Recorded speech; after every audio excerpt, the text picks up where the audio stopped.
Yo, what's going on, guys? Mush back at it with another video, here to give you yet another Starfield update. And obviously with the preload now being live, a lot of you guys are going to want to pick up the game, and I'll let you guys once again know how you can get the game cheaper. Our good friends at Green Man Gaming have got you covered on that. But let's cover Starfield once again ahead of its launch tomorrow night, depending on your region. We talked about what time it is going to be launching, but the preload is live right now. As noted on the Starfield News Twitter account, Starfield is now available for preload on Steam. 116.21 gigabytes is the preload. I just finished up the preload myself.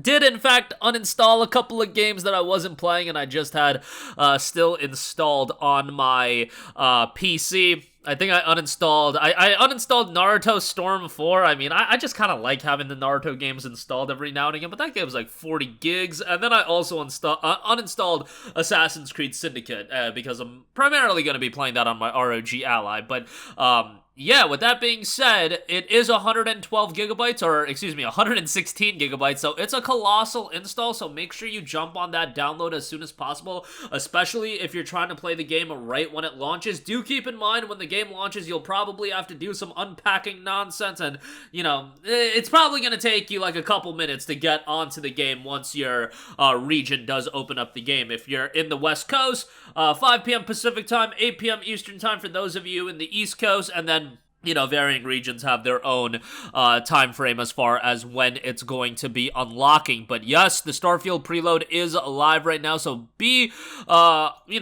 a good start on that. That is, of course, really relevant right now for those of you that are going to be picking up the premium edition, which is the version of the game that gives you the early unlock, which is kind of whack. But again, if you're into Microsoft published games at all, this is going to be something that is a regular thing because they want to make a little bit more money off the Game Pass titles. That is what they're looking to do here. That's why the Starfield Premium Edition upgrade is $35. That's why Forza Motorsport is having the same gimmick attached to it, so keep that in mind. I will go over the system requirements in a little bit, since that's obviously relevant. But once again, to reiterate, if you do want to buy the game, you can get it $17 off over at our good friends Green Man Gaming. Instead of paying $100 for the premium edition, you can get it for $83. Either be an XP member at Green Man Gaming, which just means, you know, buy stuff at Green Man Gaming, and eventually you'll just have XP membership, which a lot of you guys have. And if you don't have that, you can just use the promo code AUG17. That'll save you 17% off Starfield and a bunch of other of the games that are on Green Man Gaming. So you'll get it for $83. You can get the standard edition cheaper as well, but the standard edition does not launch until September the 6th. The premium edition gets you some in-game content, and you also get the Shattered Stories expansion, which is scheduled to be released sometime in the future. I would imagine sometime in 2024. So give a look at that. You'll get your Steam key right away. You redeem it on Steam, and you essentially have the game. You have the game, and you can preload it right now. Everything like that. I do want to once again highlight the system requirements for those of you that are unaware of, you know, if your PC can run it. It is pretty hefty, not that crazy, but you're looking at a Ryzen 5 2600X or an Intel Core i7 6800K for minimum. 16 gigabytes of RAM is minimum, so that is going to be a big point of, you know, just knowing that 16 gigabytes is minimum amount of RAM. That is something to be expected with a game as colossally as big as this. It will be interesting how that, you know, does correlate with stuff like the Steam Deck and the ROG Ally. But Radeon RX 5700, GeForce GTX 1070 Ti is the minimum GPU requirement, which is 1070. That's nothing whatsoever. Like, I think the 1070 came out in 2014, so, you know, that is a dated GPU at this stage of the game. 2014 or 2015, around that range. So, yeah, that being minimum, pretty cool there. And then recommended, you're looking at an AMD Ryzen 5 3600X, an Intel Core i5 10600K, 16 gigabytes of RAM, and AMD Radeon RX 6800 XT, RTX 2080. So, recommended is pretty hefty.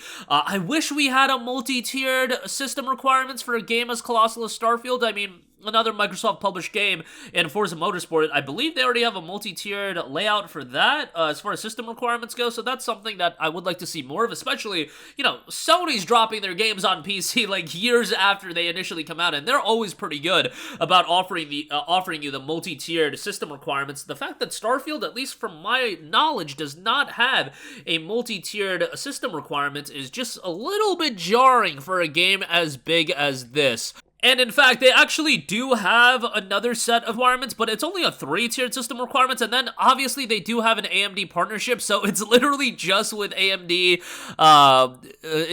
components, but I guess we'll break this down as well. So they have Heroic, Epic, and Legendary. Heroic is 1080p.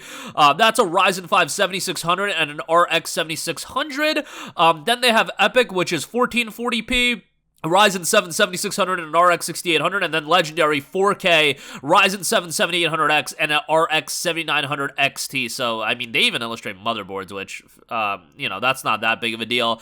But yeah, for every component, and NVIDIA components and Intel components, for some reason, they only have the 2 tiers of system requirements, and it looks like, you know, DLSS not going to be something we get right out the gate. Probably will be modded into it. Got modded into Jedi Survivor, and I know a lot of people got big performance gains off of that, so, you know, you're going into a Bethesda game, brothers, it's gonna have performance issues. Like, I would expect that going into it. There's gonna be bugs, there's gonna be glitches. I was talking to one of my buddies recently, and we were talking about, you know, I was letting him know that the premium edition gets you early access, and he's like, bro, it sounds like you're paying money to try out all the bugs early, and ultimately, he caved and bought the premium edition anyway, since, you know, we're all suckers like that, but, yeah, that is what a lot of us are going to be doing. It's probably going to be a relatively buggy game. Like, if past this prologue, we saw it with Skyrim, we saw it with Fallout 4. I think some people kind of look at it with Bethesda as it's a part of the charm of Bethesda open world games. Like, yo, you're going to get bugs, glitches, and all that, but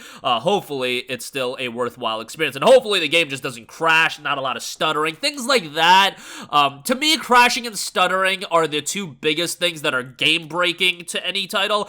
That's what you want to hopefully avoid. But Starfield's going to be a game with a colossal amount of content. We're hearing about stuff like after you beat the main story, that's when the game really gets going, and I do fully expect the modding community for this game to be absolutely wild. We're hearing stuff about people being able to create their own planets. It's gonna be potentially nuts as far as what people are gonna do. But the preload, you want to get a jump on that, especially if you're trying to play this game tomorrow. If you picked up the premium edition, this is something you want to do as soon as possible. So again, go to Green Man Gaming if you do want to buy the game. 17% off for $83 for XP members, but even if you're not, AUG17 is the code to use. You'll get it for 83 bucks. That's only a little bit more than just buying the base game on Steam, and I know a lot of people want the game itself on Steam anyway because of modding and things of that nature, so leave a link to that. GMG is a partner of the channel. If you buy copies from them, I do get a little bit of a kickback. That is much appreciated, but you'll get a key for the game on Steam.